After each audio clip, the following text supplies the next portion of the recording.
Safe to say it's been a fairly challenging year for Great Wall Motors, or in more layman's terms in Ireland, Funky Cat from Aura.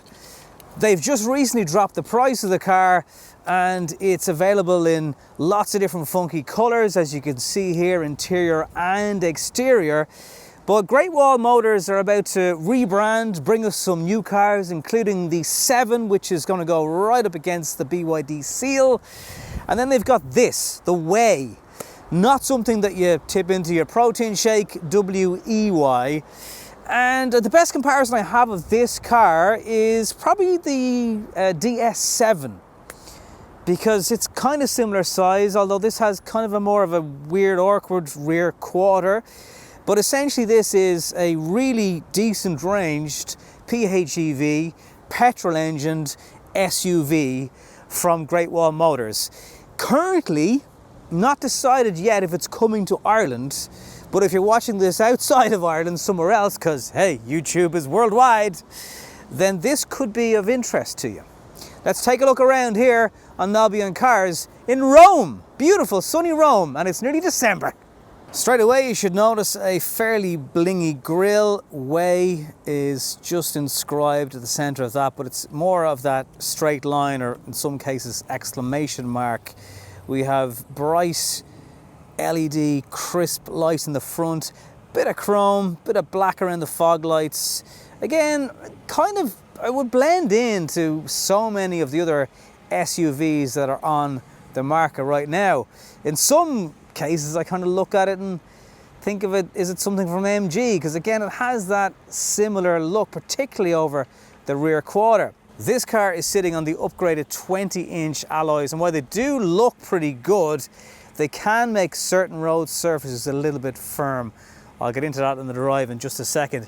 We have lots of chrome going on. Other brands are kind of ditching that. Just coming around to the back of the car, it is pretty good looking at the back, actually. I like the daytime running lights inscriptions inside, the rear clusters, big kind of brushed aluminium. He's not taking it too handy, anyway. Going on the boot, and then that descends into actual chrome down below. And you get a wiper, which is, you know, again, a rarity these days, particularly where this car comes from, with Great Wall Motors obviously being a Chinese brand, but they've left the wiper in, so everyone should be happy. Very, very generous boot, as you can see, like that's massive. There isn't anywhere to store cables in down below here. There's a mobility kit for getting on the road again. So your charging cables are going to have to live here if you want to bring them with you. There's also flexible parcel shelf, but like a lot of parcel shelves of this design, you have a gap going on here, and that means people can spy into what you have in your boot, which can be a little bit annoying.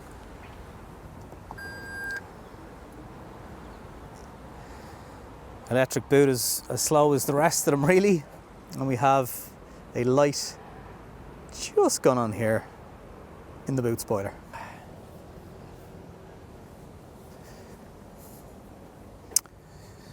Just some stats then for you. A 2,000 kilogram towing capacity braked, a 136 pure EV claimed range, which is actually pretty decent. You'd need to really get into Range Rover territory and cars like that to deliver that sort of range. It will do 50 kilowatt DC charging. We are starting to see that coming in with brands on PHEVs, but it's still quite rare, and it has an 11 AC onboard charger, which means it'll just take you a couple of hours to get this thing fully charged and back on the road again if you just want to use electric. You can also recharge the car with the petrol engine up to 80% state of charge to get that back into your battery.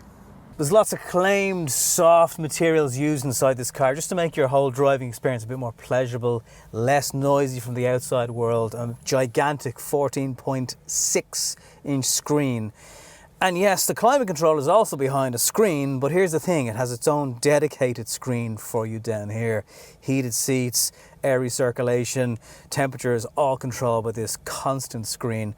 that's just near the gear shifter, which incidentally is just a little nib. You have great storage behind and below in the armrest. A mix of Alcantara and fake leather going on here, but it's perforated, feels very good quality. Quite supportive seats, quite comfortable seats. Wouldn't mind an L thigh support in the back. It's not here in the car. And further screens, so you have a head-up display, and then you have a wider driver instrument display. So you've actually 4 places to be looking inside the Wey. And that can get kind of distracting with the setup of the driver monitoring system, of which this here is monitoring you at all times. I'll tell you what you can do with that in a few minutes' time, and it's not that rude. You have paddles for different gears and a lot of physical buttons going on with the steering wheel also. So plenty of controls. The textures and surfaces, comparing it to stuff from MIFA, for example, this does feel better quality. When you look around, the materials used are really good, of a higher quality than I've seen on some other Chinese vehicles. But this is, you know, nicely put together. There's nice materials used. It's not without its kind of rougher plastics in places, but there's kind of a fine grain wood effect going on here, and certainly this kind of centerpiece that is mimicking leather, and then you got brushed aluminium, and there's enough different lights and ambient lighting. I think it's a nice place to be sitting. Rear is very generous as well. There's good legroom, not quite a flat floor, but it's not bad.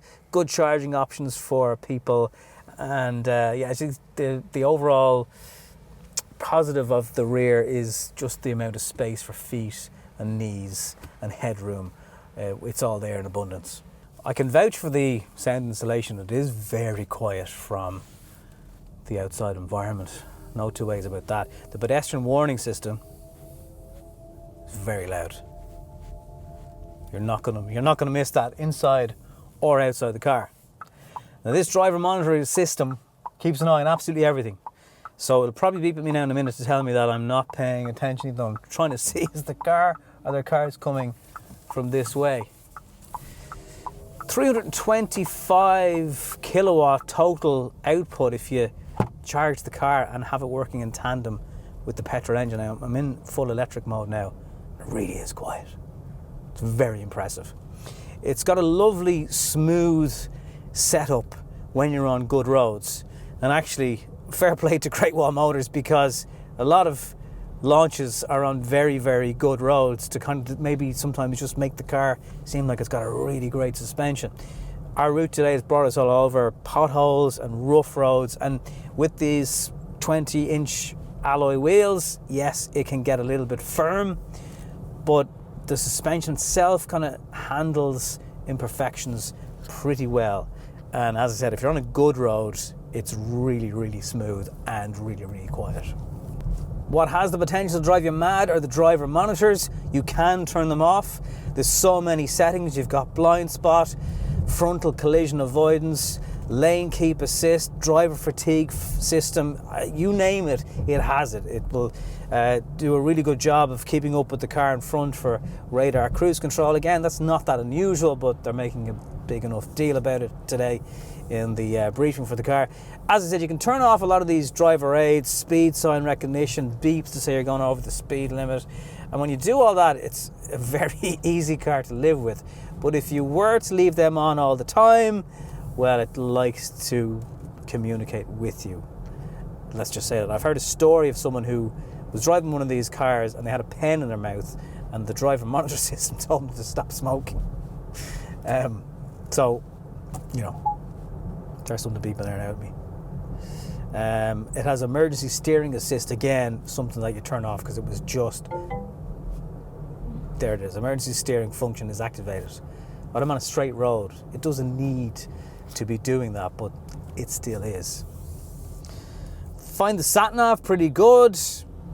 That just works. The camera surround system is amazing. It's 360 view. As you come up to junctions, using the sat-nav, but junctions in general, if you indicate or whatever, it will open cameras on either side of the car to give you blind spot vision.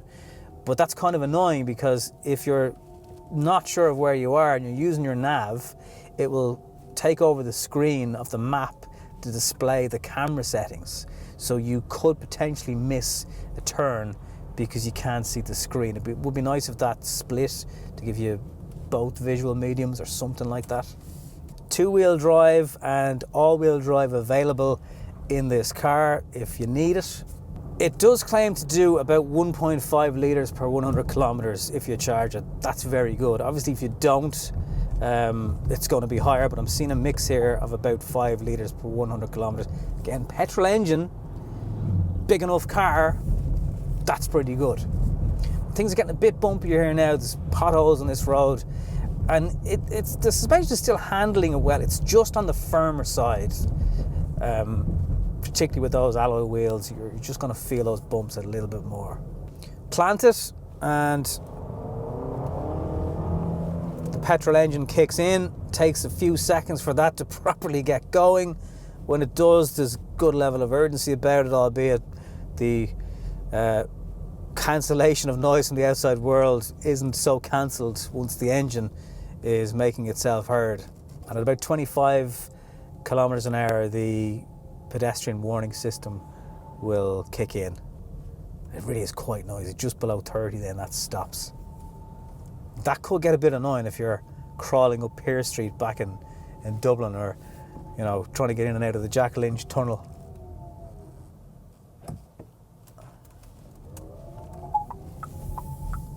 So there you go, the camera view now is taken over and I can't see what exit I'm doing. I mean, I love the angle of the camera. It's pretty cool actually. It's got some nice shots of the wheels in it, but it's the fact that it totally takes over the map is a little bit silly. Some nice late autumn sunshine here in Rome, where I was a little bit apprehensive about driving. Now we're not quite in the city, so it's not too bad, but so far I think they're better behaved than France. As SUVs go, it's kind of what it drives like most SUVs do. Yes, there's body roll if you chuck it. The emergency steering function activated needs to go and get in the bin. It's like, stop.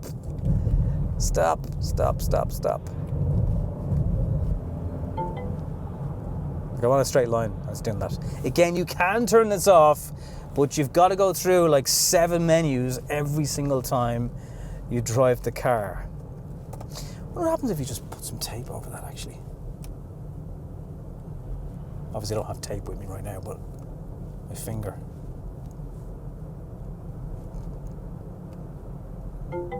No. It's still doing its thing. The WEY. What do you think? We definitely need more SUV PHEVs on the market, I think, because particularly with this usable size, anything with 100 plus kilometer range is pretty good for people who live in cities or whatever. If you're going to use this car in the school run or trips to the shops, it will do the job comfortably and you'll be able to run it quite easily and fairly cost efficiently if you charge it all the time. The price is what's potentially going to hold it back, and maybe that's why the Irish market is not quite sure, are they going to bring it to Ireland yet? They'll have to obviously make it available in right-hand drive for starters, but as you look around the shopping centre car parks, the road around you, these vehicles are in massive demand. So the more offers we have from competition, that can only be a good thing for the consumer. And as I said earlier on at the start of the video, it's been an interesting and learning curve year, I think, for Great Wall Motors. Weirdly, in Ireland, which is a very, very small market for them, where they've changed the price of the Funky Cat very recently. So they're going to have to go in with this at a competitive price. Similarly with the 7. I mean, it's a pretty good looking car. The interior is sublime, but it's going to have to go right up against the BYD seal, or else they can forget about it. So there's going to be more of these brands that we haven't heard of coming to Ireland over the next few years. There's no doubt about it. Would you spend your hard-earned on something this size that's new to the market, relatively speaking, for Ireland, but can probably do all the things you need it to do for you and your family? Let me know in the comments down below. Thank you very much for watching here live from Rome on Nobby on Cars.